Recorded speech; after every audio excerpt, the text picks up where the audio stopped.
Hey, hey, hey. Hello, everyone. Good morning, good morning, good morning. God bless you. Good morning, and welcome to Joy Life Center Coaching and Consulting, where me here with you is your life coach, Andrea Jackson. We have a couple of people waiting to chime in, so we're going to go ahead and get started. We're going to continue in our boundaries conversation, but we're going to continue in direct relationships. We'll talk about it in a minute. Hold on one second.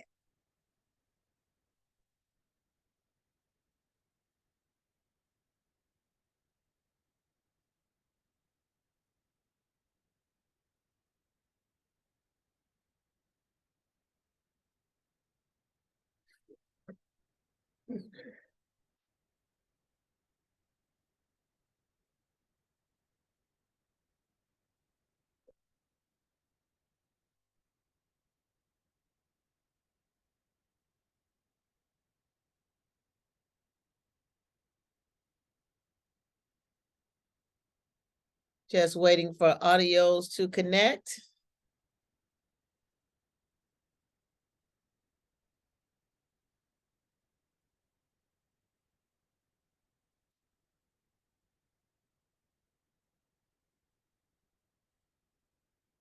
Have a couple of people on the line waiting for their audios to come on through so we can get started. Well, while they're doing that, I hope that you're having a great New Year's. This is January the 5th, 9:32 a.m. And you are here because you're working on your change. We're working on our life change. It has to be a commitment that we commit to every single day of our life. Because if not, what happens is we just kind of automatically fall back into the old cycles of yesterday. But guess what? That's why we're here, because we no longer want to be a part of those old cycles. We saw how damaging those old cycles were in our lives. So now we have the motivation, the inspiration, we have the decision. We found ourselves in the stage of change and we're doing something about it. So thank you so much for being here so that you can walk into a greater day. Greater day. I want to say to you, like I'm saying to me, new year, new you. New year, new things. New year, new possibilities. New year, new opportunities. New year, new you. But if we don't change it here, it's going to be a new year with the same old you. So, not that the past you was a bad you. No, no, no, no. Just every year, every moment, every day, we want to make it a better you. So, good morning. Good morning. I see Miss Bianca's on the line.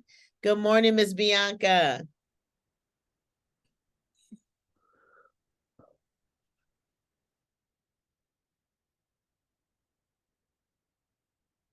Okay. So, we're going to go Good ahead. morning. Good morning.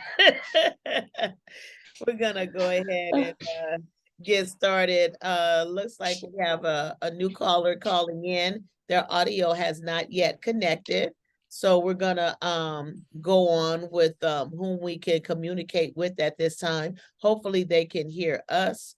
I don't know how that goes, but at the same time, I know that that audio thing, it'll connect after a while. But in the meantime, Miss Bianca, good morning. Go ahead and check in, please.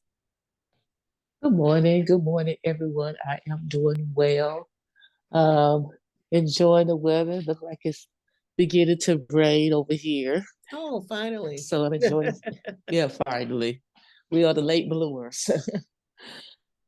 But enjoying the rain on the inside and making some tea. And I'm getting ready to sit down and see what we're going to be talking about.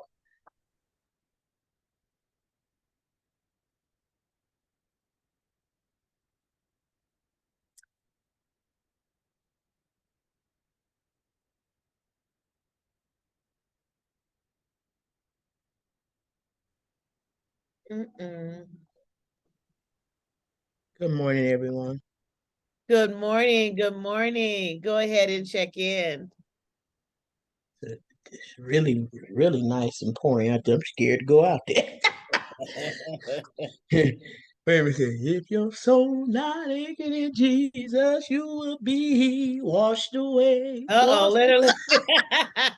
Literally. Oh my God.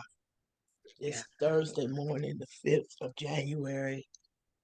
Um, it'll be almost a month since my mother left here. Tomorrow will be a month. Oh, Uh, I am assured, nevertheless, you're gonna miss her. I am assured, but nevertheless, you're gonna miss. I'm gonna miss her. I do miss her greatly. yeah. Today's mission today, last 2 days, I was on the road, running about, and decided to stay out and take care of some business yesterday, and I'm at home this morning. Now, what's going on right now? There's a pot of turkey chili. Mm, Look on your phone, Mrs. Jackson. sure will. I sure will. and some turkey chili going. And I have to make some buttermilk, Jiffy Mix cornbread to go with it. And we gonna be happy with that chili. I know that's right. Cause I cooked them beans slow last night and then made the turkey, then did ground turkey this morning and hooked it up. So where I'm at right now, I'm in a semi okay space. Okay. Not la la la la la. I'm not there. I'm not there. Mm-hmm. I'm grateful. I'm thinking about different things to improve my life. A lot going on in my head. A lot going on I have to deal with. And I'm about to, today is the day of today, Thursday and Friday is a day of a whole lot of mission work today, as far as staying on it and getting on it, and things I must do. Okay. Things I must do. Thank you. Thank you so much. Thank you, Denise. Sounds like a great day. Sounds like a great day. You walking this thing out. Awesome. That's awesome. Miss Susu, good morning. Good morning, Miss Jackson, to all that's on the phone. We're checking in. Yes, I say I'm ma'am. a little, oh, we're a little late. Oh, I'm doing okay. A little cold. I'm out in the elements right now, but hey, everything else is fine. Just watching my surroundings and watching the traffic, and I'm just pursuing on what I need to do. You know, and that's it. I feel good mentally, physically, little pain, but I'm working through all this. I just thank God for being able to work through something. Praise God. That's Amen. right. Awesome. Thank you so much, Miss Susu. You be careful out there now. It's wet and slippery. Let's see. Miss Lupe, good morning. Good morning, all. Um, I was falling asleep right now. I think it's this weather. um, yeah, I'm just feeling like just relaxing today. Take it slow.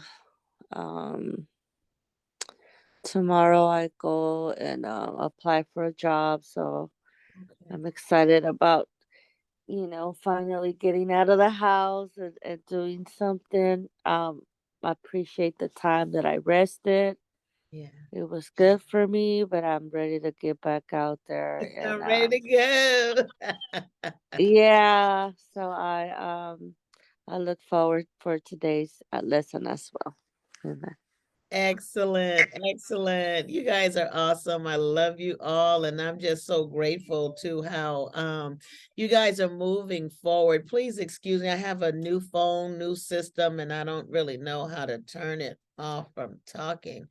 But I'm so in awe of everyone's progress and in choices that you're making in your lives, and barriers and boundaries, identifying your triggers and how you're handling yourself and how you're handling others.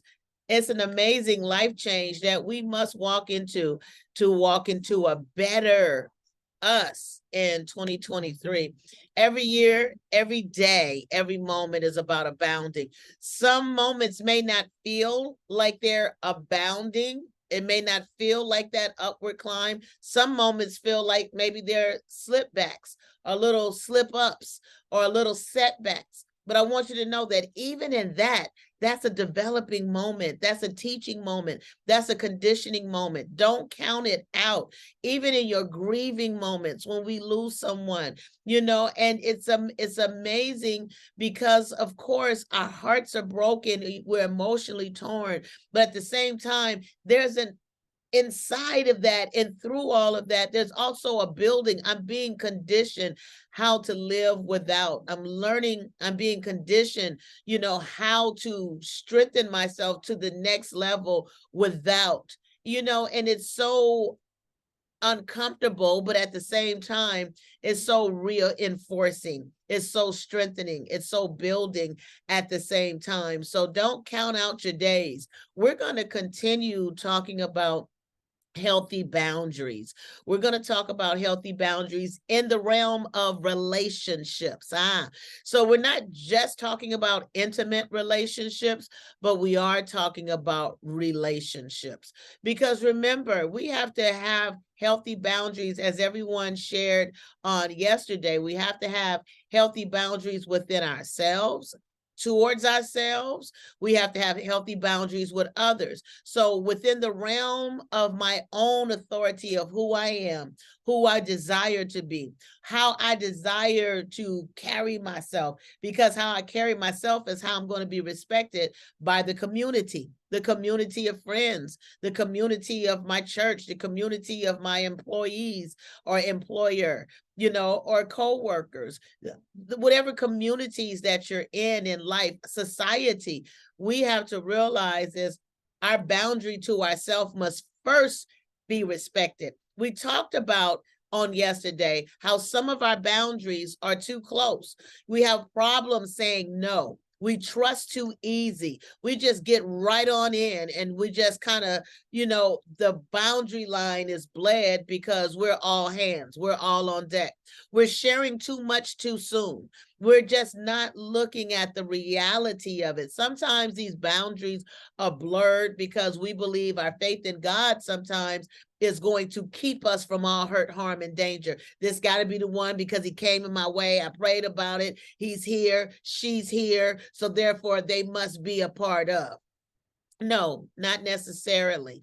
Every moment is still a moment with purpose, whether it's a moment of your increase, here's your blessing, or maybe it's a moment of this is yet another teaching assignment for you because you haven't learned yet. We have those boundaries that are too close. We have those boundaries that are too distant. Some people are too distant. You don't trust folks whatsoever.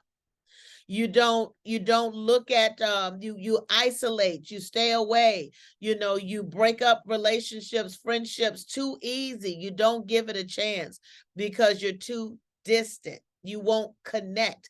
Remember, healthy boundaries are flexible, they're safe, and they're still connected. They're flexible enough that I know when to pursue and when to say, you know what, I need to abort this ship. I need to back up. I need to, rather than staying in a continued unhealthy cycle. Also, it has to be safe. Safe for who? Safe for you, first and foremost. If you have children, I hear a lot of people talk about how a lot of people out of disparity for a relationship, how they put their children aside, how they put their responsibilities aside. They don't go to work like they used to, these different things. We want to make sure that our boundaries are healthy and they're safe for us. And then very connected. Very connected. I need to be able to connect with my support, connect with society, rather than being in fear or getting too close in. So we're talking about boundaries yet again. We're going to continue, but we're going to talk about boundaries in the area of relationships. Now, I want to talk about, getting out of abusive relationships. Now, when we talk about abusive relationships, I want you to know that it's not always a DV case. It's not always domestic violence. It's not always physical violence. Sometimes we're in an abusive relationships with our parents, sometimes with our family members, sometimes with our co-workers, sometimes with people of authority. We allow them abuse us. And so we're going to talk about that a little bit today. So I want to talk about, from my notes here, I want to mention what that looks like, what an abusive relationship looks like.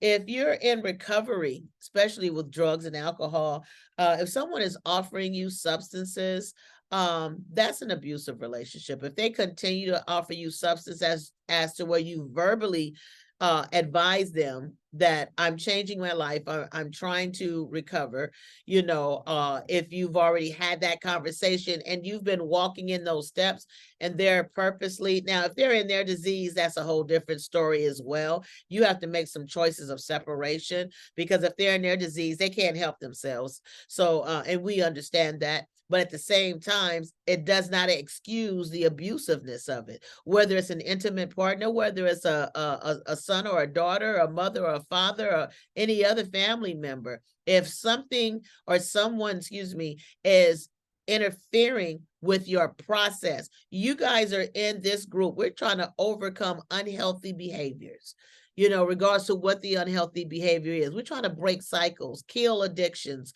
We're trying to do all those things. And if you have someone in your life that know this is the trajectory that you're on for 2023, and they continue to purposely interfere with that for their own self-will, that's an abusive relationship.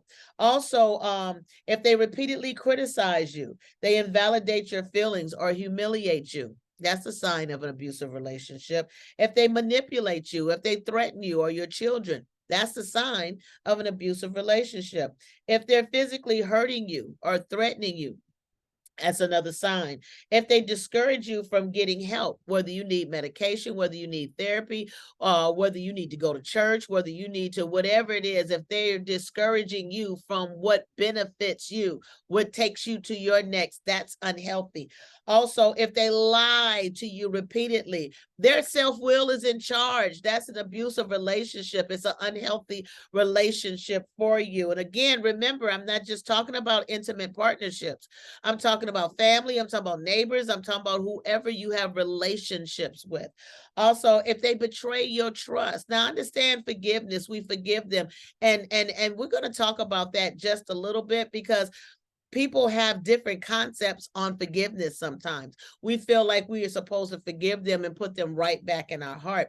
But I want you to know, when these things occur, this is information. This is that teaching moment that we just spoke about. So therefore, if a person teach you that they're untrustworthy, then you have to believe them. If a person continues to lie to you, I can forgive you, but I'm not going to act like this problem doesn't exist and resume you back to that place that you once held. I may have shared this story with you. You may have heard it over the years about the woman who found the snake in the snow. The snake was dying. The woman picked the snake up. I don't know what woman would want to pick up a snake, but there are some. I saw a lady with two snakes around her neck. Freaked me out. But anyway, so the lady she picked up the snake in the snow. She brought the snake home. She fed the snake. She put the snake by the fireplace, thawed the snake, brought the snake back to health, nourished the snake to the place where it needed to be. And then turned around, this venomous snake bit her. And as she was dying, she asked the snake, "Why did you bite me? Look what I did for you. I saved you. I did this for you. I did that for you." Does that sound familiar? Hey, I was a good friend to you. I was a lover to you. I was there. I had your back when your kids didn't. I did this for you. And guess what the snake said? Didn't you know I was a snake when you picked me up? No, he didn't say that. He said, "You knew I was a snake when you picked me up out the snow." So sometimes when people show us who they are, if we choose not to believe it, that's up to us. We got to believe it. Also, make unreasonable requests. They demand you to pay for everything. They demand you to do everything. They have unreasonable requests. That's an abusive, or maybe the sign of an abusive relationship. No relationship is perfect. No relationship is perfect, but I want you to know these are some of the signs of an abusive relationship. If they exploit you, sells pornographic pictures of you, things like that.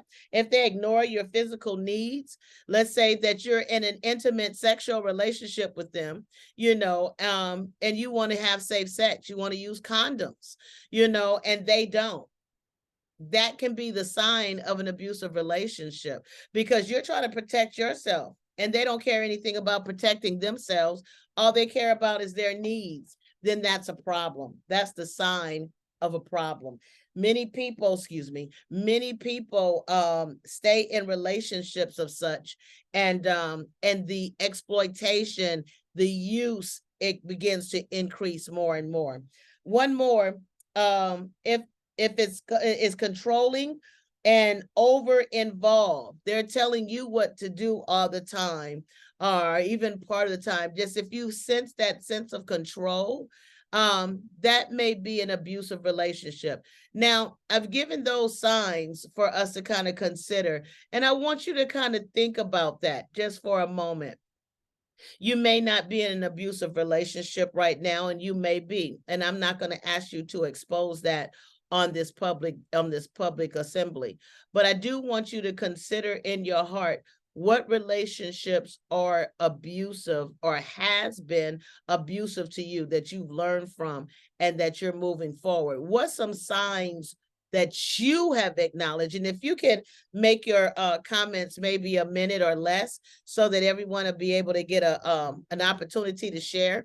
But if I want you to think of, maybe you have experienced or even thought or considered some signs of an abusive relationship other than what I've shared on today. Please unmute your phone and share so that others may learn. Sister Lupe here. I would say when they grow attached very quickly. Okay. And call you, message you every day, all day. Mm-hmm. I think that's like an obsession, and it could become like possessiveness. I had one that would even read my to see how long I traveled, on my car, abdomen, whatever it's called, right? Yeah. Yes, he would read that and see if I did just go to the store and then count my money in my wallet. He wouldn't spend it. He just was counting, see if I bought a soda in the way. I don't know, but that was absolutely a red flag of a controlling, abusive relationship. Yes. Oh my God. Thank you for sharing that. You're absolutely right. And sometimes it starts off when we're in a new relationship, when we start seeing this obsessiveness, sometimes it starts off kind of cute, oh, he wants to know where I've been, or he cares, but then that it starts going into that, you start acknowledging that obsessiveness, and it goes into possessiveness. Full-blown jealousy occurs, and then abusiveness. That's awesome. Thank you so much for sharing that, Sister Lupe. Bianca, go ahead and share. When you said about cuteness, okay, was it before me and my children's father was married, in a relationship? Mm-hmm. So many red flags, but just because you wanted to be in a relationship, or because of all the hurt and the pain that you experienced growing up, you kind of pushed it away, thinking you could change them or whatever it was. That's my testimony. Oh, I can change him. Yeah. But I remember as we was growing up and everything, and I remember we go to school. We had to go to the same school. He had one class way across, and this was like at that time it's called California Institute. So Okay. it's like a training school. So I was taking nurses assistants and he was taking, I think, security or something.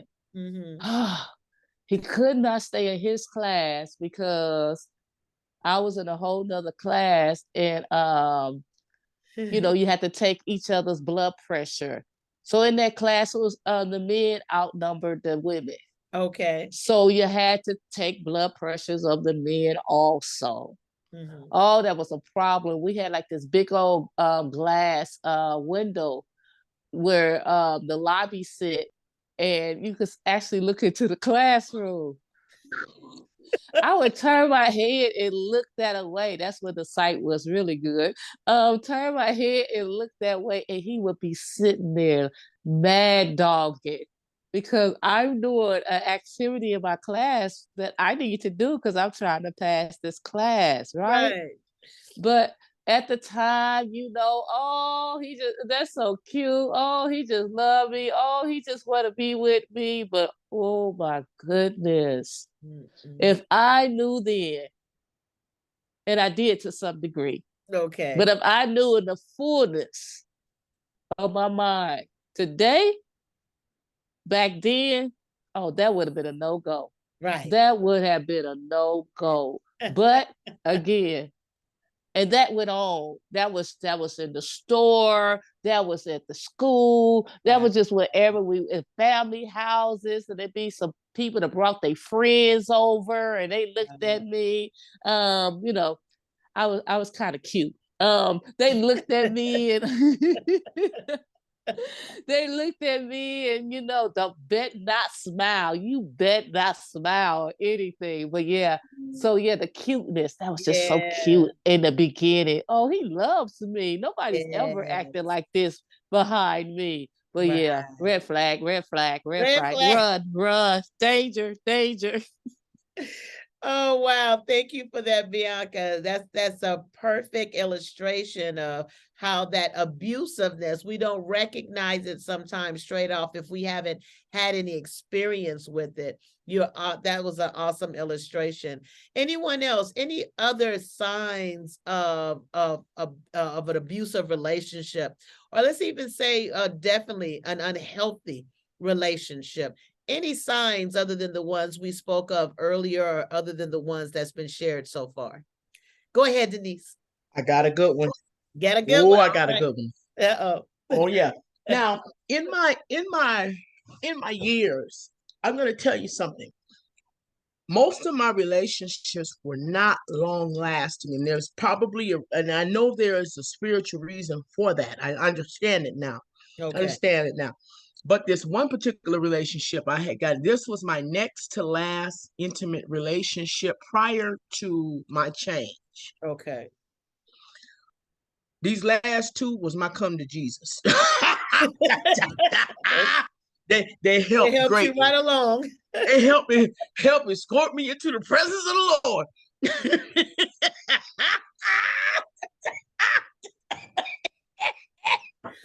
Oh Lord. And this next to last one, when I met him, now I was at the end, I call it at the end of my dirty 30s. Okay. And I don't know if anybody's ever seen this. Women in their 30s sometimes will jump through fiery hoops wearing gasoline underwear to get a wedding ring or an engagement ring. I remember that. Okay, that women like in our 30s and 40s, we'll get crazy. We get real crazy. We'll do almost like it's crazy. Yes. And the extremity of it, okay?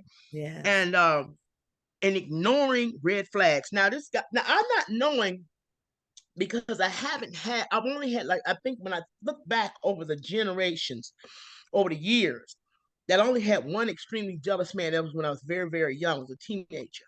Okay. Now, I've had another one, but it didn't go extreme because it could have had we stayed together longer. But anyway, this one, only thing that probably saved me from his fist was the fact that I have two male siblings, and one has passed away, and they were still around, and he didn't know what type. He could not gauge what type of men they were.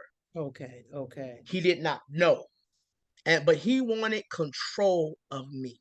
Mm. Now, I'm a grown woman. Mhm. When we met, I was working part-time and I needed some money Mhm. to, you ask your man to do things for you. Right. I asked him to buy me a textbook. Now, this was a red flag. Now, I was taking a class over at Maxine Waters to work on my computer skills. And I Mhm. asked for a textbook, and he said, I don't think I can support you in that. That was a red flag when I should have left him alone. Right. That was that in and of itself, that's a red flag. Leave this Negro alone. Now, moving right along, when I got a better job, he was worried about me being in his pocket. I said, "But baby, I'm gonna get a full-time job now. I got me a full-time job. My full-time job was far away, Mhm. and he was mad because I wasn't in no hurry to come home. I didn't live with him, and I wouldn't live with him. And Okay. he wanted me to live with him. And I asked him, I said, "Why do you want me to live with you?" He said, "So I know where you are. Oh. So I have access to the stuff. You understand? All the time, anytime I want." Yes. Okay, so he used to get mad at me. Now I had a far commute, like a 3 freeway commute. And on the way back, I wasn't in no hurry. What I would do along the way, I would stop at different 12-step meetings and different. I had my directories. I had my AA directory, my NA directory, and my Cocaine Anonymous directory. And I would stop at different meetings. I wasn't in no hurry. It was just me. Right. And he'd get mad. He would get mad. And what was happening, the jealous displays was getting to me. This was the mind blower right here. I was involved with Narcotics Anonymous Convention Committee, the first convention. I was on the entertainment crew, Mhm. and we were under direction of the late great Miss Cornish. And I had to do a lot of things. Hold on one moment.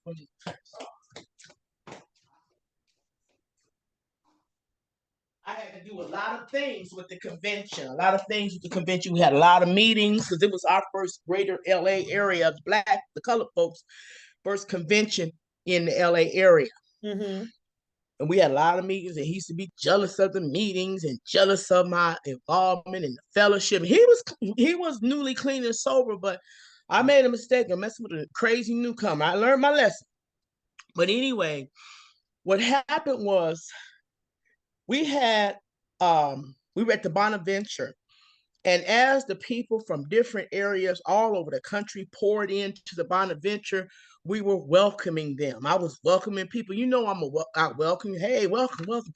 People Right. wanted to know where the garment district is, where certain restaurants is. I would tell them, and that's because everybody wanted to go to the garment district. Right. And he's standing there staring me down, staring me down.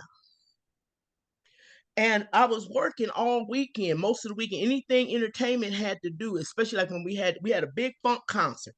Okay. And we had the doors. Now, in concerts, when you have events, you have to have a security guard at the door because you can't lock the doors. We didn't Okay. want nobody sneaking in. So I'm standing guard on the door. I'm doing what I do on the door. He over there staring at me. Uh-oh. Now, after Saturday night was over, we walked over from the Bonaventure to the Pantry restaurant, which was open 24 hours at that time. And we sat down to eat. And I said, what did you think about the convention? It was his first convention. And he looked at me, and it was sad.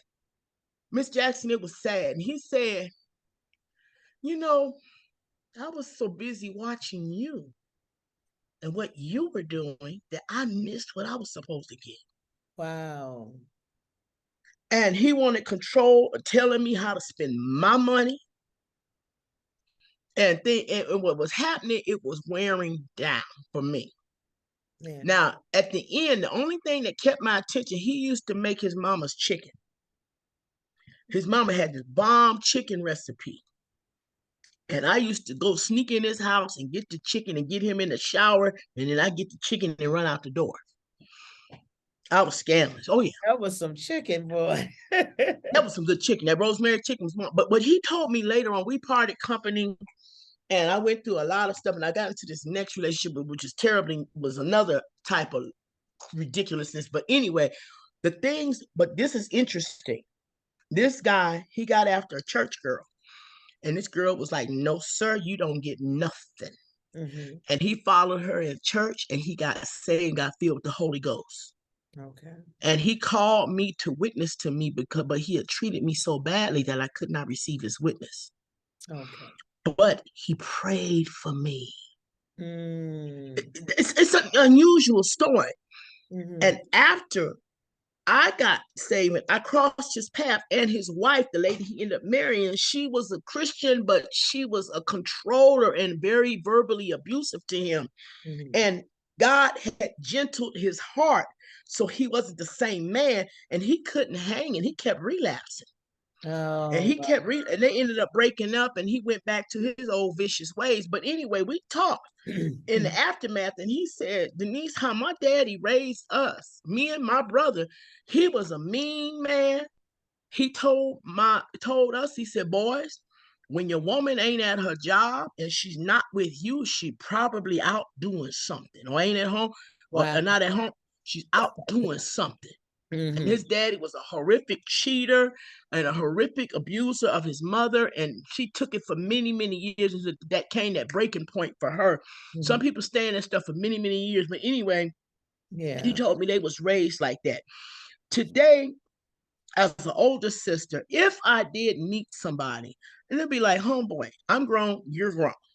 If by now, at age 60 something, we ain't learned nothing, Mhm. if you ain't learned how to control your thing and how you do, and if you want a relationship, what you must do or whatever, or some concessions you must make, but you're not going to control my program.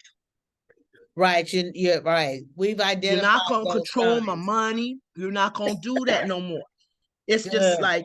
like this is like the waste. But what's happening here, what I see, Mrs. Jackson, people are so hurt and so damaged and so abandoned inside and so insecure. Now, we've always had men that would hem a woman up, but we got women like that now, and it necessary, not necessarily physical, but emotional blackmail. They and all kind of temper tantrums, and they know who to catch because they catch a man who's vulnerable to that.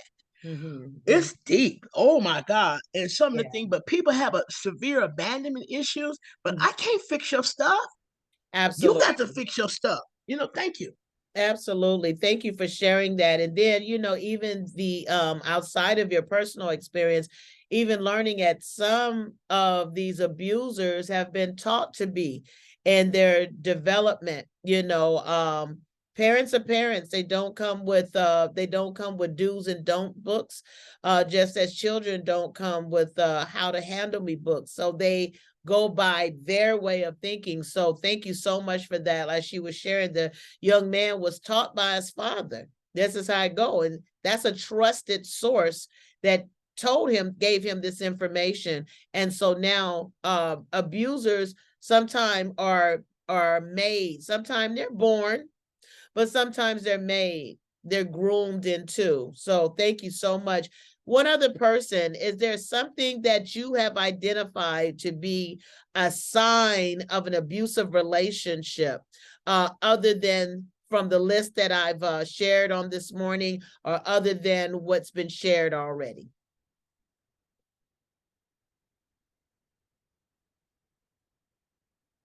Can I say one more thing Please. real quick? That guy that I had mentioned earlier Mhm. that would read how many miles I traveled a Yes. day or blocks. Um, he was very nice to me at the beginning. Mhm. And he will open the door. He will pop up at my job to take me out to lunch. Mhm. And then he'll put the change in my pocket every single time we went out to eat. The change will go in my pocket, and I was like, wow, he's giving me money. He's Yes. picking me up to lunch. He's Yes. picking me up when I get off. And um that was just the beginning, to kind of like get me in there. And To I get you. realized that you yeah, he was just realize I realized he was popping up on my job probably to see what I was doing. And Right. another thing is those hickeys, when they always want to mark you down. Okay. That's You another know what I good mean? You one. think it's some passion love, but no, he Right. wants you to You being every branded. time he'll brand me, and when they'll fade off, he'll brand me some more. And it came to the point where my job was like, you cannot She with a scarf full of hickeys. That's not okay. But that's a sign of abuse, branding. Oh And gosh. when they buy you lunch and put money in your pocket, they just trying to, I don't know, control, I guess. You're being recruited. Can I just say one thing? Yes, please. And the thing about it is, sometimes it make it bad for the genuine ones. You Yes. know what I'm saying? It make it Yes. bad for the authentic ones. You know, those real ones, it make Right. it bad for them because of Right. the branding and the stalkers, and Yeah. it makes it bad for them. And they coming right. You know, they Right. coming right. They don't have no motives or anything like that, ulterior motives. They don't have nothing like that. But because of all the past stuff, it's like, Yeah. oh yeah, I see you. Absolutely. Thank you for sharing that, because you're absolutely right. And that's how come it's important that we get in safety. And safety includes healing. It includes healing. It includes identifying. It includes forgiving yourself, forgiving others, so that you can be flexible. So that when this next one come around, you don't have to treat this next one the same way you treated the past one, you know, or the one before that, because we're flexible with our boundaries. You know, I can be guarded and safe without being too enmeshed in someone's relationship, or being too distant with someone in a relationship, you know. And again, not just intimate relationships, but family relationships, friendships, all those ships, you know, that we sail upon, that sometimes we feel like we're stuck in the ship with this person, but we're not. We have freedom. So today we're going to talk about how to detach from those unhealthy relationships. It sounds like we all have had some sort of experience with unhealthy relationships, abusive relationships. All abuse isn't physical. Sometimes because we have not experienced a hit, or we have not experienced a slap. You know, they're not pushing me down the stairs in my wheelchair and then coming and get me and act like I'm okay. You know, because we haven't experienced some of those extremes. Sometimes we don't label it abusive. We don't label it unhealthy.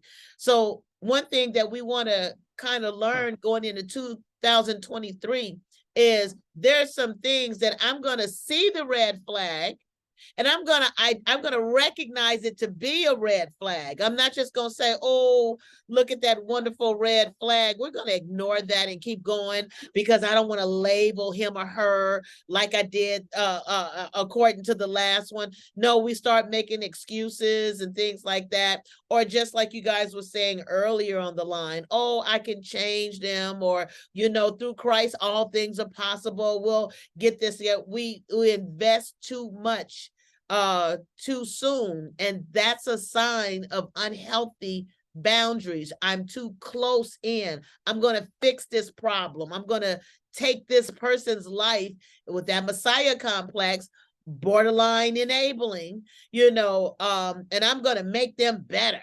You know, well, guess what? They're not trying to be better. They don't even see what they're doing as wrong yet. And sometimes, like Denise said, they've been taught this. Some people have been through the issues that have created this, the abandoned issues. Maybe they were abused, things like that, that just kind of reduplicates the behavior. So let's talk about our first key. If someone doesn't get it, give up for now. I want to say again, let's not waste time trying to change other people. If they don't get it, if they can't hear you, excuse me, I would like for you to stop checking my purse now. It was kind of cute because you was putting money in it, but now it's just a control tool. And I'm going to ask you to stop doing that.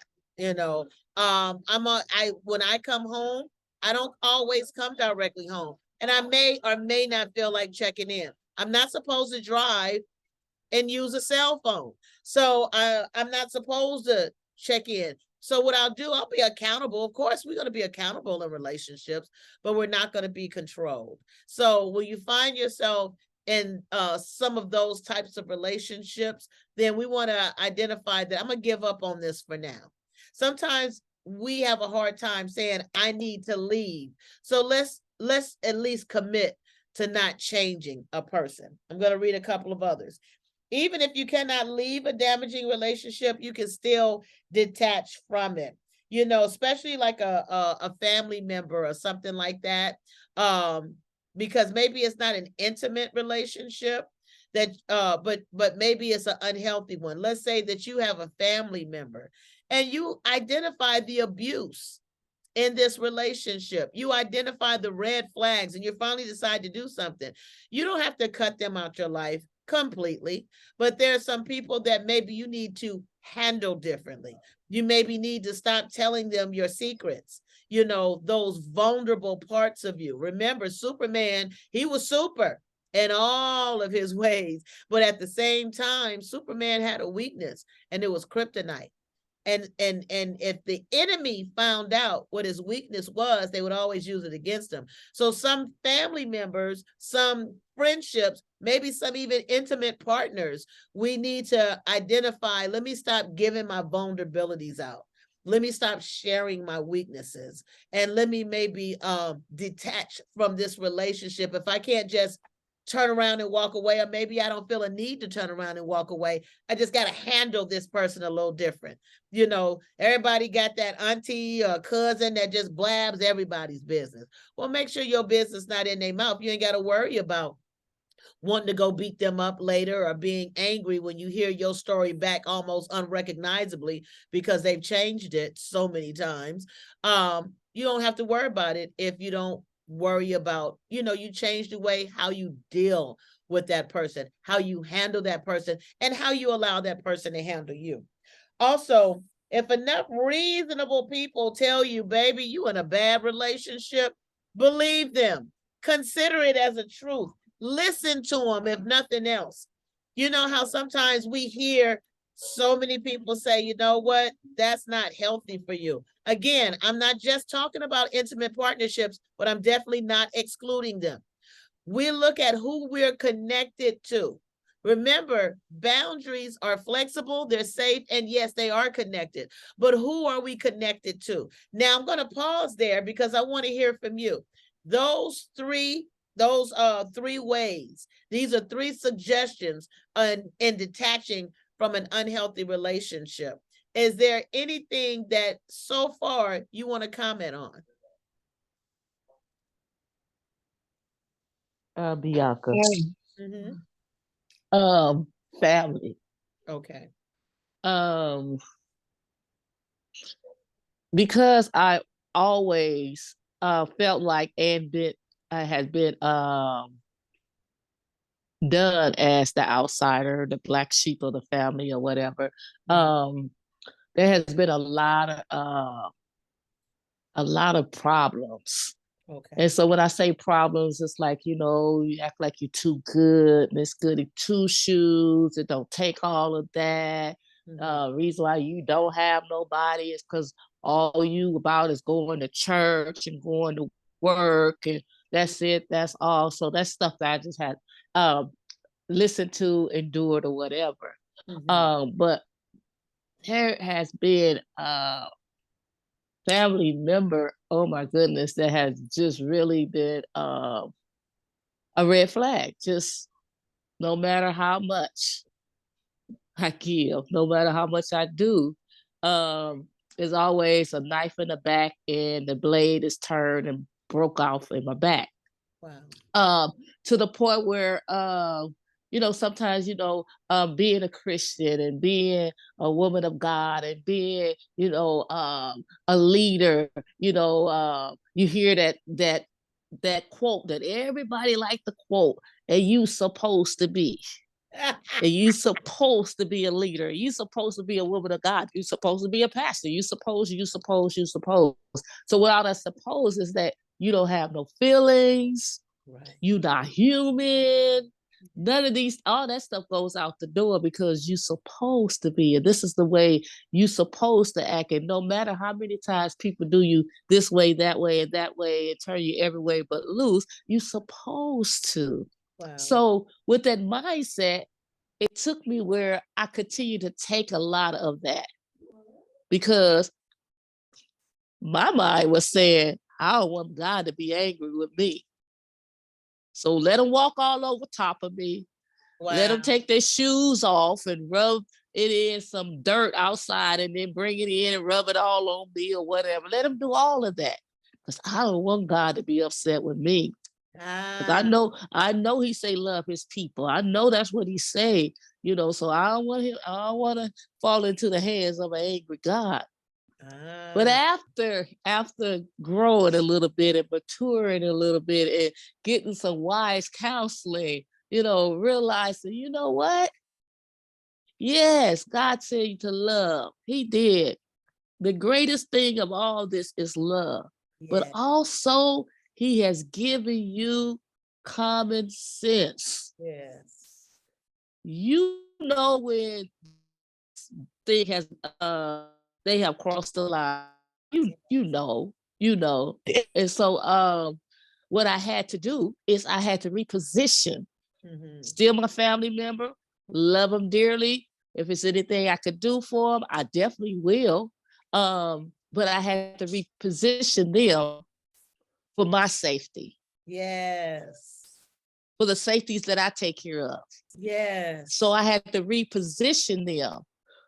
Whether they know they reposition or whether they don't know they reposition, because I still show love. Right. I Right. still show them love, you know, or whatever, but I had to reposition them.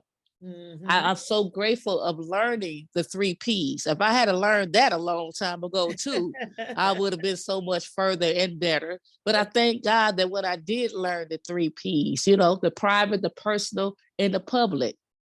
And just because I got to move you out of my private or my personal and put you in a public arena, it doesn't mean I don't love you. Right. It just means that you're not supposed to be up close and personal with me. Right. And Right. I have to protect myself. So after doing all that, and I tell you, it took some years. It really took some years. And sometimes I have to be truthful. The hair kind of still stand up on my back a little bit, Absolutely. but nowhere like it used to be. But after learning the 3 Ps and being able to put people in their right place, but continue to love them and know that God still loves me. Right. I'm telling you, it's been so much better. And expect them to do what they have always done. You know, why is it such a surprise? Right. This is what they do. This is the reality of. Yeah. Why you getting bent out of shape and why you crying and why you being angry when this is what they have always done down through the years. So learning, and just learning how to reposition. Thank you. Thank you so much for sharing that. And you brought up a very strong point of our belief system. Sometimes our definition of love is warped. And so therefore our boundaries, many times they are associated from our definition of what love is, what love's supposed to look like, as well as our belief systems, you know, what we believe. Not only just our regular belief systems, but even our religious belief systems. I heard Ms. Bianca say, you know, God's going to be mad at me if I don't carry them in this way. And so this is why we have to get to know God for ourselves through the scriptures, not through our own imagination or what we think God is, like the God of our own understanding. We have to be in alignment with the God that we have submitted our lives to find out, because if not, we'll start living that life, that mindset, like Ms. Bianca was sharing, where I have to do this, or I have to do this, I have to, or God is going to be mad at me. When he's like, no, I never asked you to take my place and be anyone's Messiah. You know, I've never asked you to, you know, to come and try to be above me or beside me. Never. I just want to dwell in you. So what happens sometimes when we've been treated wrong by parents, by family, by relationships, you know, it develops some internal need of work inside of us. And we began to go through situations where, like she said, the love factor kind of was topsy-turvy. And so she started giving love in ways that she thought she had to until she learned better. So I love that. Thank you so much for sharing that. We all definitely want to grow. So remember, if someone doesn't get it, it's okay to give up for now. You know, it's if you cannot leave a damaging relationship, you can always detach from it.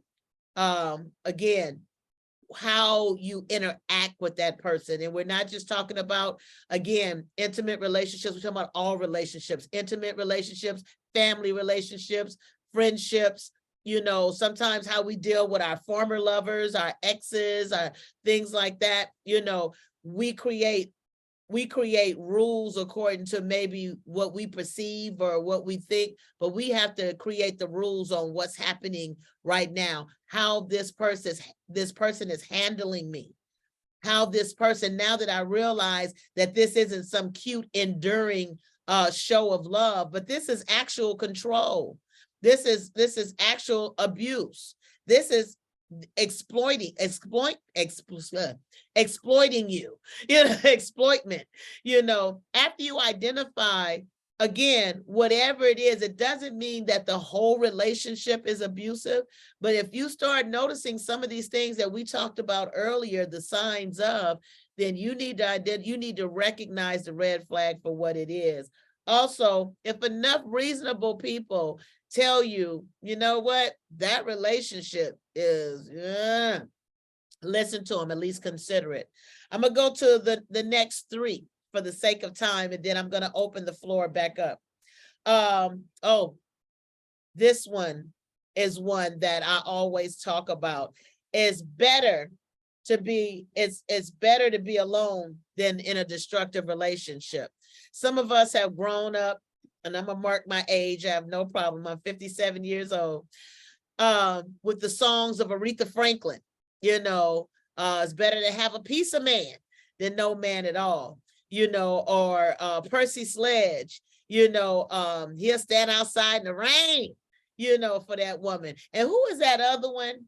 That other song, he said, you do me so wrong in front of all my friends and all this, that, and the other. Oh, but the reason why he hang on to the relationship is because of what goes on in the bed. The bed was me. Which one was that? Use Me by Bill Withers. That's it. I should have known. My songbird knew. You keep on using me till you use me up by Bill Withers. Somebody like, Bill, who? But the thing is that we have to realize that we've had a lot of messages telling us to settle over the years. We've seen our parents settle over the years. Some of you have seen your mothers, some of you have seen your fathers in some very unhealthy relationships. And my God, how are we supposed to know what a healthy relationship look like after that? Lest we get some help, lest we be encouraged. So sometimes we just got to listen when somebody else say, baby, that ain't good for you. We just got to listen and consider it. So I want to say it is better to be alone than in a destructive relationship. Please believe me.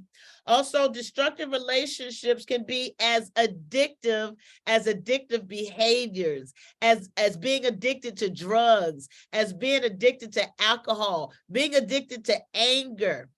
It can be addictive. You become attached in your brain, because addiction is not a desire, it's not a thought, it's not my will or my, don't think that people want to just sleep outside in the cold and the rain because they want to get their next hit. Don't think that the alcoholic wants to really get up early in the morning and sit on the spot. And I'm saying, don't get me wrong, because sometimes people do want to do that because the lifestyle has become normalized. It's normal. So now maybe they do want to go, I want to get there early because that's when the people that go to work come and I want to panhandle a little bit. The lifestyle become normalized, but don't think that somewhere in their mind, they say, when I grow up, I want to be a drug addict. I want to sleep outside in the rain. Ooh, that sounds good. And I think I'm gonna do it right out here. Or I want to be able to detach from my family members, because they hate me so much because I steal out of their purse. I can't wait for that lifestyle. No, it's a brain disease. But not only drugs and alcohol affects the brain in that way. There are some of our behaviors that affect the brain that same way. So we find that some of these behaviors, some of these relationships become addictive. You wonder why you keep choosing the same kind of woman. You wonder why you keep choosing the same kind of man, because sometimes it's in our DNA, and sometimes it's in our brain. It's a part of the addiction. Certain things trigger your dopamine. Remember, your dopamine neurotransmitter is your reward system. So maybe that woman, they come and they give you a good time like you like, but then at the same time they come with those same behaviors. That's why, like when Denise was sharing, she said, I've learned I'm not going to get with a newcomer because even though they're clean, they still haven't dealt with their behaviors yet. So therefore, the controlling behavior, the stalking behavior, the behavior of making sure that you're right where I want you to be, they hadn't dealt with that yet. So we learn again the teaching moment. Also, remember, guys, remember that you're no longer a child, and you are not forced to stay in a bad relationship. When you was a child, you had no options. If your bad relationship was your siblings, your parents, your cousin, that aunt, that uncle, that cousin, if that was a bad relationship, we going over to grandmother's house. No, I don't want to go over grandmother's house. They didn't hear your cry, and you had to go and interact with that abusiveness. That's not you anymore. You can say, no, I don't want to go, and I'm not. Same difference. I don't have to stand for this, and I'm not. So out of those 3 new ones, I'm going to open the line. Give me some feedback. How do you process that today?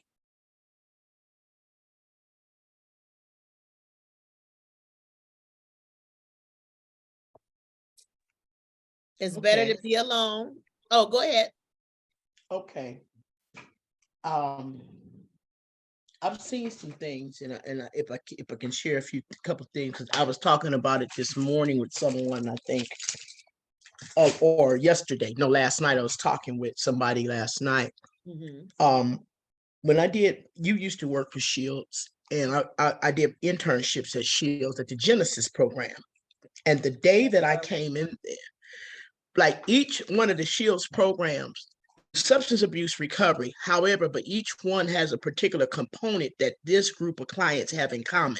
Yeah. This group of clients at Genesis have in common domestic violence, and a lot of them come from domestic violence families where they've seen mama getting whooped, grandma getting whooped, auntie, and it was their norm that they grew up in, and they didn't understand why the police got in their business. Mm-hmm. And then they found that they was getting high too. And there was one young lady that she was a model client. They were so sad when I came in that day. And I said, what's wrong? Why is everybody so heavy today? What's going on?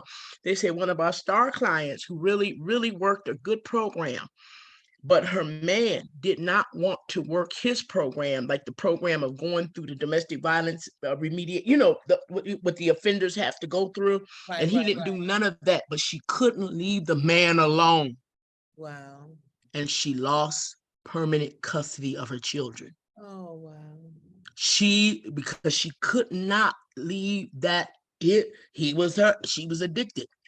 Yeah. And she lost permanent custody of her kids that very day that I walked in. Now, I've seen something else too. Years ago, when I was a youngster and getting into my addiction, just getting into the beginnings of my version of the addiction of hitting the base pipe, before I came out here, I was in Cleveland, Ohio, and I lived upstairs over the bar I used to work at. Mm-hmm. And I had a roommate live next door to me. And her old man, I'm up in my room getting high. And her old man, they come rumbling down the hallway. They got my nerves bad because, cocaine had you jumping in anyway. They got my nerves bad. Them two tumble into the room, they fighting and boxing and carrying on. And then they start having the most wildest, most ignorant, stupid sex unimaginable. And I'm like, I'm sitting there in shock. I'm like, y'all fighting, didn't do that? And later on, when I when I worked for an agency, they were that was doing training. They were doing trainings for people that were MFT candidates and that type of thing, and that's the psychology candidates, and they were getting their hours and getting their internship hours. And I said something to them young people, them young psychology students that was working toward their certifications. I said, so I was just a part-time clerk there. I said, some of your domestic violence clients are sexually addicted to one another. Absolutely. And I've heard a police officer say this at some context. I can't remember. I think it was on the radio. He said, I go on a domestic violence call. He said some couples like they're regulars, they're regulars, they go through their cycle. And he said, if they ain't had that sex yet, that she will jump on us if we came too early. To take him away. If they ain't had that wild, stupid sex yet, she'll jump on us. Yeah. Jump on the police. And that's what the officer said. So it's a serious domestic violence situation, emotional and physical and emotional. That's some deep stuff. And you know what's interesting? The abuser know how to find the victim, and the victim know how to find the abuser. Yeah. And then they find another one until that inner thing inside of that person heals and changes, that they will continue to attract that type of person. That's right. Thank you. Thank you so much for that. You're absolutely right. And sometimes if that has not been a part of an individual's world, it's hard to understand. It's hard to even perceive or even identify. But these things, they develop as we go. We learn what's inside of us. That's one thing about what we're doing. We're trying to live our optimum self. So we learn what's inside of us. We learn what has developed in us. Again, some people like, oh, that ain't me, until you experience it on a continuous, somewhere in your brain, it is the very thing. It's like the horseshoe that just fit. It's the puzzle piece that fit. So yeah, absolutely. Thank you for sharing that, Denise. I'm going to share a couple of other pieces. I'm going to open the door because we want to also learn how to detach from these unhealthy relationships. We want to learn how to, now that we've identified the unhealthy relationships, we want to identify the red flags so that we won't continue to go in the cycle of connecting to these unhealthy relationships. And then we want to identify, now that I've noticed the red flag, I'm not powerless. I'm not powerless. Now that I've acknowledged the red flags, now that I know what they are, they're not just colors that I'm seeing, but they're actually red flags that this relationship is abusive, this relationship is unhealthy. Now that I've identified that, we have to learn how to detach. So thank you guys so much. We're going to go on with some of the other detachments that we can do. Also, recognize the critical urgency of detaching from a bad relationship. We have to recognize that this isn't, once you've identified it, it's not for you to just sit there and just say, okay, well, this is too much for me to think about right now. I'm going to save that for 2024. I'll see if I'll deal with it. I'll give them the year. I'll give her another 6 months. We have to realize the urgency. Once you see that you're in an abusive relationship, you have to acknowledge that you need to shake the spot. Either make the arrangements in your mind, the acceptance that I need to go ahead and change the way I deal with this relationship. I need to change the way that I cope with this person, how I chill with this person. I need to reposition myself, reposition this person in my life in another area. You guys have heard as I talk about the 3 Ps, where there's that very, very, very personal place in your life. There's that very private place in your life, and there's that very public place in your life. And sometimes we're putting public-minded people in our personal lives, and they don't qualify. They're coming in, they're breaking up your fine china, you know, they're scarring different parts of your personal life. And what that means, all that is just symbolic to, we're bringing people in that don't qualify to come into the very personal parts of our life, the very most private parts of our life.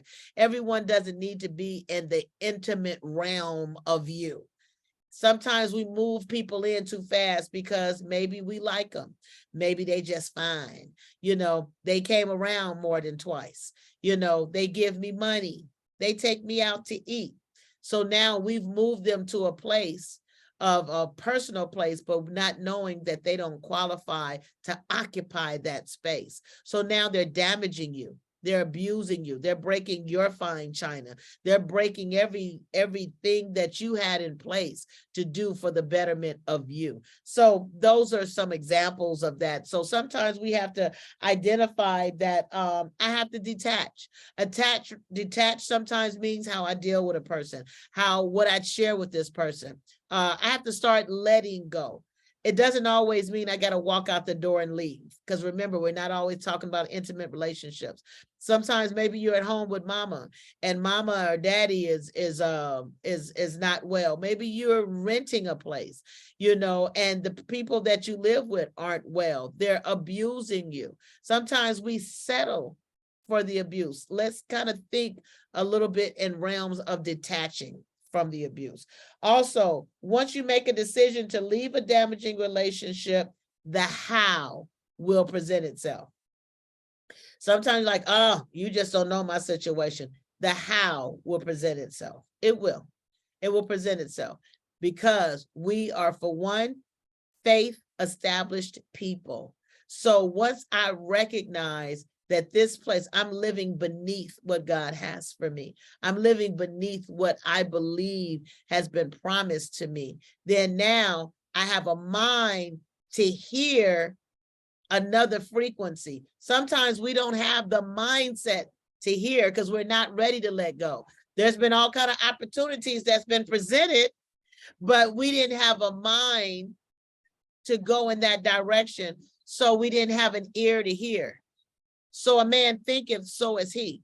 Once I start thinking I need to detach, then I'll start hearing the ways. I'll become one of detaching. Also, if you feel guilty, remember that it's your life to live. That guilt thing comes and it can be damaging to the plans for you. This is how come I have to prioritize my safety. You have to prioritize your safety because all of a sudden you'll start feeling guilty. Oh, they didn't have nobody. I remember they was telling about the story, their mama didn't even want them. Now here I go leaving. You know, those types of things. And we start feeling guilty because that emotional attachment. Let's become emotionally attached to ourselves. I'm going to read the rest of these for the sake of time. Expect a fallout. When you are changing a realm, when you are breaking a cycle, expect them not to be happy about it. So do what you need to do to be in safety for yourself for this fallout. Expect it. Don't let it, oh, I can't believe they cussed me out. I can't believe they don't want to talk to me anymore. I can't believe they're charging after me like a bull. No, let's expect a fallout. Also, you don't have to explain yourself to the other person. You are doing what you need to do for you. Now, listen, you do have to advise the other person. I've heard some crazy stuff, and I know you have too. And maybe you've lived this crazy stuff because I've lived some crazy stuff too. But I've heard some stuff where people are, I break up with you, but I haven't told you. No, we're not talking about that, because when you are leaving, when you are making your exodus from a situation, please be clear and concise. However you want to make that clarity, make it clear and concise. This is over. I'm leaving because, if that's what you want to do, you know what, I'll be moving out tomorrow. Or you know what, I'm detaching from this relationship. It's very toxic for me. I won't be coming over for Christmas and New Year's. However, but I don't want you to feel like you have to explain yourself. Let's sit down and talk, because I want to tell you how you've hurt me. And this is the reason why sometimes people are not ready to hear that. The thing that you have to worry about right now is you, and get yourself in safety. Also, create some images to protect yourself, because sometimes we don't, especially when emotions, when we're in a relationship, whether it's intimate, whether it's family or otherwise, we have to break, so to speak, break the emotional tie. Soul tie, that's a whole nother thing. But we have to at least start trying to detach emotionally. And sometimes I got to put an image on my mind to remind me. Sometimes we talked about grounding, and we'll talk about it again. But sometimes I have to maybe carry an image to remind me why I'm not going back. Maybe I need to keep this in my billfold. Maybe I need to keep this in my purse. Maybe I need to tuck this away in my bra. Maybe I used to keep this in my back pocket, because I need to be reminded every time my brain wants to go back to that unhealthy relationship. I got to remember, I got to have something that's going to remind me, no, that's not healthy for you. Remember, it's better to be alone and lonely than in an abusive relationship. Also, people, try Codependence Anonymous. Try Codependence Anonymous. I have a number here, but I'm not sure if that's still current.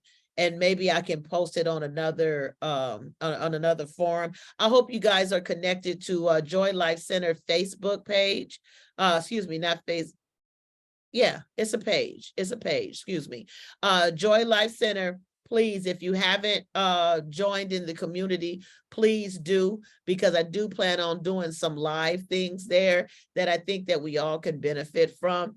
Also on Instagram, I try to share what I do on Facebook onto Instagram, but my foundational platform is Facebook. We do have a YouTube page, but I have not connected with it as much. And if you know of any app or anything that I can share with all three at one time, it would definitely be helpful, because we want to reach people in different realms. We're trying to go into the personal in-person groups, but that's going to take some time, and it's going to take some money. So we're grateful for what we have today, but I want us to stay healthy, stay out of abusive relationships.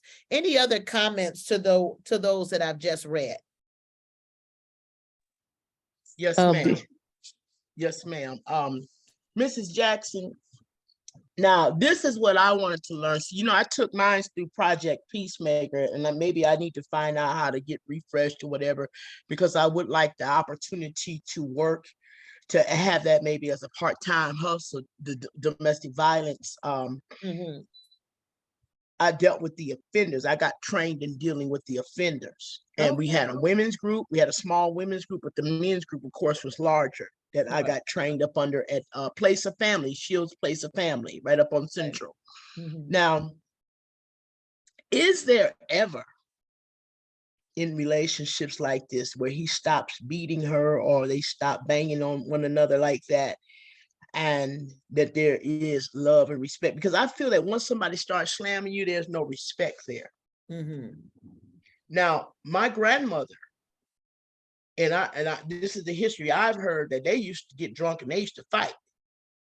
And she was little, and they said one day she shanked him, and then he sat down. Then she had to shank him, and they stayed married until death do they part. And he loved his wife. He took care of her in the last illnesses and stuff. He took care of her, and then he left the next year. But anyway, that to me, does it ever stop? And is there ever any help?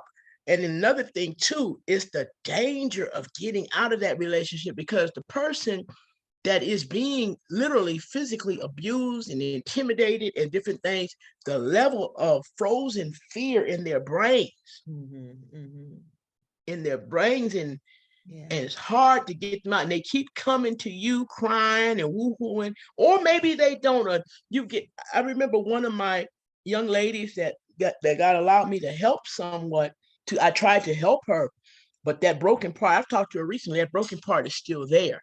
Yeah. And I saw where this man in her life the last few minutes ago had bruised her body. I saw her body had bruised her so bad. You know, Auntie Nisi got hot. Auntie Nisi got smoking hot. But that broken part is still there in her. We had a conversation recently, and it's like, baby, I said right now, and I told baby girl, I said, baby, you know what? Listen, you got a teenager, you got these tweens, raise them kids. Right now, calm your love life situation down. Go sit your little hot tail down. Just raise them, because the boys is looking at you. Right. And your daughter's looking at you, and she started up her stuff. You know, and it's like, okay, I'm older now, and I want to be able to help young people. Like, come here, baby, don't waste your life like that. Don't waste your life like that. Don't let this man beat you till you ain't beautiful no more. I'm serious. I done see women get their looks beat out of. Absolutely. And that's what he wanted to do. I look at human beings as agents. What side of the street you work? In my life, and in almost every area of life, I look at people as, what kind of agent are you? Who do you work for? Thank you. Thank you so much for sharing that. And as for your question, I do truly believe, and some research has also validated that people can be healed, but sometimes they can be healed, they can be delivered. And we know, of course, with Christ, we know all things are possible. But at the same time, and I don't mean but I want to, in addition to that, add that it also involves the person's willingness to participate in the process. It includes the person's willingness. And this is how come sometimes we get caught up in, oh, I'll change them, or all they need is love, and all I need to do is this, or, she just needs a little discipline, or just need to, we give of a mind to fix people. But sometimes people need to be healed, or old belief systems need to be broken. It's a whole process. And sometimes some people are not as committed to their change, and they don't heal. And sometimes the people that are, the damage is so deep that it takes more time. So of course, healing can be, but we don't know what they'll have to go through. I love that example of your grandparents, how they started off shaking one another and being, this, that, and the other. But through the stages of life, that life change happened through the stages, maybe not intentional attempts of recovery, but through the life stages, it kind of happened, and they stayed true to their commitment to death do us part. Now, I know a lot of people are saying, well, that's what I want. But I want you to know that there are other stories that have outcomes that aren't so great. There are some stories where the death do us part was because they died at the hands of their lover, or they were so abused, they were so controlled, they were so that they didn't get the chance to live their one life. So this is where individual choice comes in. You can choose to be with an abusive relationship and accept it with a hope of, at the same time, I'm going to be safe. Because even like a lot of people use the belief system of the Bible, saying, I'm not allowed to divorce my spouse. I want to minister to that belief system, to that thought process, because God never told you to be abused. He said, I've called you to be the head, not the tail. In the beginning, absolutely, there were no divorce. In the beginning, it was not so. But God permitted Moses to write the writ of divorcement because of the hardening of man's heart, not men, male, female, but humans heart. So therefore, you may have someone that don't respect you as a child of God, don't respect you as a human, don't respect you for what your name is, who your children are. You know, they don't respect you. And so therefore, the hardening of their heart gives permission. Yes, we talk about the adultery, you know, the adulterous relationship is the one that is the offense that the word of God says is permissible for divorce. But I want to say to you as well, again, not but, because I'm not counteracting the word, I want to live the word. Sometimes people have been adulterous in their relationships, but just because they have not had intercourse, they've wandered off into other relationships with other people, relationships with other things, your relationship with drugs. There's no sex there, but at the same time, you've idolized or you have placed that drug above your relationship. Or some of these behaviors, some of these abusive relationships come from abusive behaviors where now you've cultivated and you've become affectionate to the idea or to the behavior of abuse over that person. So they're not really even married to you. You're there with a piece of paper. So I want us to kind of take a look at how we view things before we set ourselves and give ourselves permission to be abused. Bianca, please go ahead. I just wanted to share this quickly. I know we're coming up to the hour. So recall that I said about the red flags at the beginning and the stalking and all those kind of things in the beginning of this class. But as I was sitting here and I was thinking, and I was saying, you know, with the learning and the maturing and getting counsel and, you know, being able to identify red flags and identifying the 3 Ps and all these different things. There was a situation probably about 5 or 6 years ago that there was this gentleman that I guess he liked me. He came to the church. This was about 6 years ago. He came to the church and he sought me out. I wasn't even there. I was actually on a family vacation with my family. Celebrating. I guess it was my birthday, but anyway, we were celebrating. So I was on a family vacation at that time. But he came to the church and he sought me out. He was asking questions about me, and oh, that was just so cute. And that was just like, wow, you know, been out the ballpark for a while. Wow, that's so cute. Oh wow. So anyway, we had a few conversations on the telephone. And so then I started noticing red flags. Okay. I have been the number one and I have been the other one. Okay. So I kind of have a little training on both sides of the coin. Okay. And so here it is, you know, he'll call probably late at the night hour or whatever, or when I will call, he never answered the phone. And then not long after that, he'll answer. And then it was like, when he did call, he was never at his house. He was always in his car driving or something like that. And so I began to tell my best friend, I was like, you know what? Something wrong with that. Something is definitely wrong with that. And because I've been through a lot, it was kind of like, you know, maybe you think maybe you kind of like prejudging the situation or something of that sort. So you think maybe because of, you know, the hurt or whatever. I said, you know what? Truly, I have been through, but I believe that this guy here, he got somebody else. Okay. Just the signs. Again, I've been number one and I've been the other one, and I know how how they act with the other one. Right. And so time went on very shortly. I ain't gonna say it went on for a while, but very shortly. And I asked the question. I said, hey, I noticed that when, you know, you call me, you ain't never at home. But I noticed when I call you, you never answer. But then you pick up the phone and then you call me right back. I said, do you have somebody else? Look. I said, oh, okay. Well, about to move out of here. He came up with a whole bunch of excuses or whatever. I said, that's okay. What I want you to do for me is lose my number. Because I definitely don't lost yours.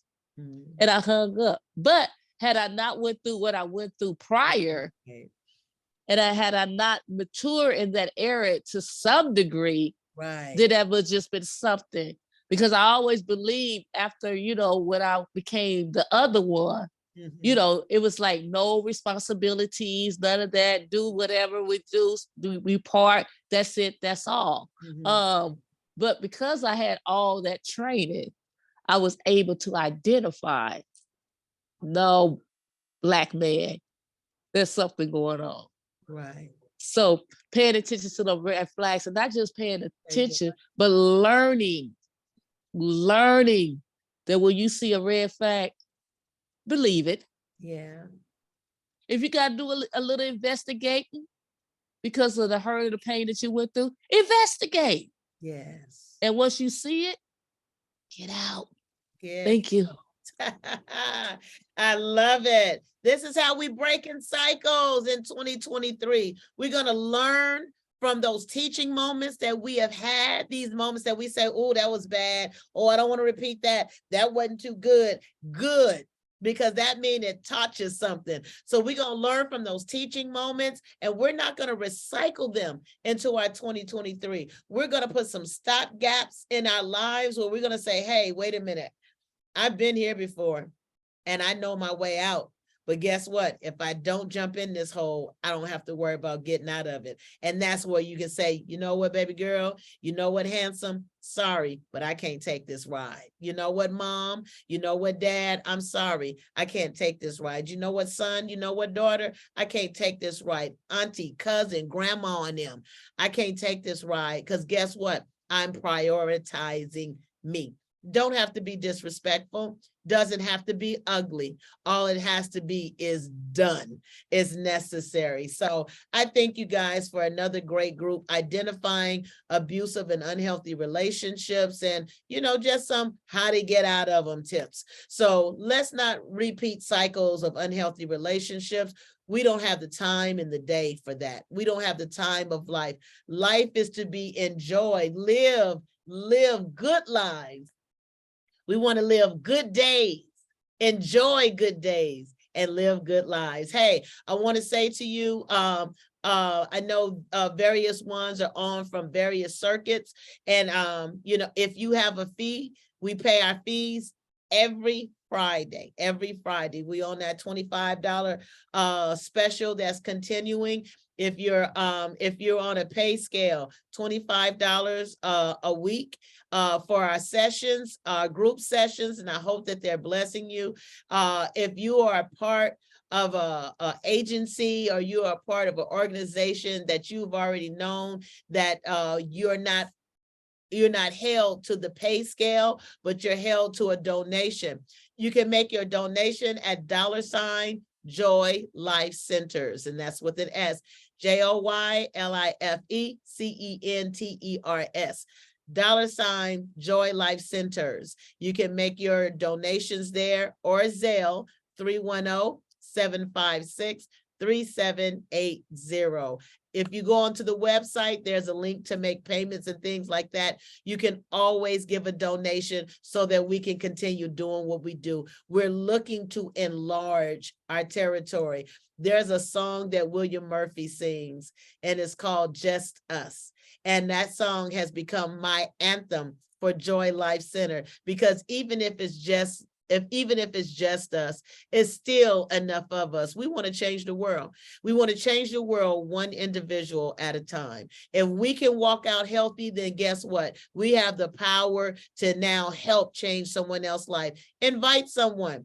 Give them my number. Remember, because I need to do paperwork with them, find out what their unhealthy behaviors are so that they can be a part of this group. And I also do individual life coach counseling. So guys, remember, there's help. You can be supported. I love you guys, and I want you to have a great 2023 so you can have a better 2024. But at this time, our time is up. God bless you. I'll see you again on tomorrow. I'll see you tomorrow at 9:30 to 11. God bless you. And you know what I say, live free. God bless you. I'll hear you tomorrow.